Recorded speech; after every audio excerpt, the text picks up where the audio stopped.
Il y a un an à peu près, qu'en faisant à la Bibliothèque royale des recherches pour mon histoire de Louis XIV, je tombai par hasard sur les mémoires de M. d'Artagnan, imprimés, comme la plus grande partie des ouvrages de cette époque, où les auteurs tenaient à dire la vérité, sans aller faire un tour plus ou moins long à la Bastille, à Amsterdam, chez Pierre Rouge. Le titre me séduisit. Je les emportai chez moi, avec la permission de monsieur le conservateur, bien entendu, et je les dévorai. Mon intention n'est pas de faire ici une analyse de ce curieux ouvrage, et je me contenterai d'y renvoyer ceux de mes lecteurs qui apprécient les tableaux d'époque. Ils y trouveront des portraits crayonnés de main de maître, et quoique ces esquisses soient, pour la plupart du temps, tracées sur des portes de caserne et sur des murs de cabaret, ils n'y reconnaîtront pas moins, aussi ressemblantes que dans l'histoire de M. Anquetil, les images de Louis XIII, d'Anne d'Autriche, de Richelieu, de Mazarin, et de la plupart des courtisans de l'époque. Mais comme on le sait, ce qui frappe l'esprit capricieux du poète n'est pas toujours ce qui impressionne la masse des lecteurs.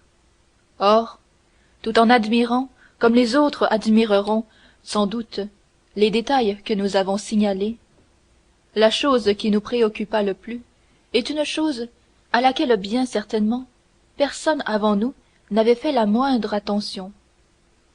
D'Artagnan raconte qu'à sa première visite à M. de Tréville, le capitaine des mousquetaires du roi, il rencontra dans son antichambre 3 jeunes gens servant dans l'illustre corps où il sollicitait l'honneur d'être reçu, et ayant nom Athos, Porthos et Aramis. Nous l'avouons, ces 3 noms étrangers nous frappèrent, et il nous vint aussitôt à l'esprit qu'ils n'étaient que des pseudonymes à l'aide desquels d'Artagnan avait déguisé des noms peut-être illustres, si toutefois les porteurs de ces noms d'emprunt ne les avaient pas choisis eux-mêmes le jour où, par caprice, par mécontentement ou par défaut de fortune, ils avaient endossé la simple casaque de mousquetaire. Dès lors, nous n'eûmes plus de repos que nous n'eussions retrouvé, dans les ouvrages contemporains, une trace quelconque de ces noms extraordinaires qui avaient si fort éveillé notre curiosité. Le seul catalogue des livres que nous lûmes pour arriver à ce but remplirait un feuilleton tout entier, ce qui serait peut-être fort instructif, mais à coup sûr peu amusant pour nos lecteurs. Nous nous contenterons donc de leur dire qu'au moment où, découragés de tant d'investigations infructueuses, nous allions abandonner notre recherche, nous trouvâmes enfin, guidés par les conseils de notre illustre et savant ami Paul Paris, un manuscrit in-folio, coté sous le numéro 4772 ou 4773, nous ne nous le rappelons plus bien, ayant pour titre Mémoire de Monsieur le Comte de la Fère concernant quelques-uns des événements qui se passèrent en France vers la fin du règne du roi Louis XIII et le commencement du règne du roi Louis XIV.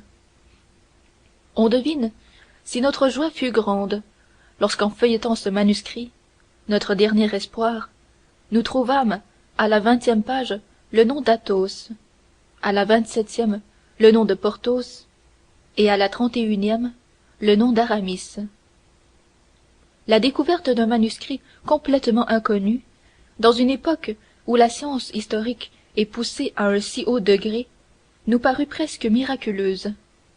Aussi nous hâtâmes-nous de solliciter la permission de le faire imprimer, dans le but de nous présenter un jour avec le bagage des autres à l'Académie des inscriptions et des belles-lettres, si nous n'arrivions, chose fort probable, à entrer à l'Académie française avec notre propre bagage.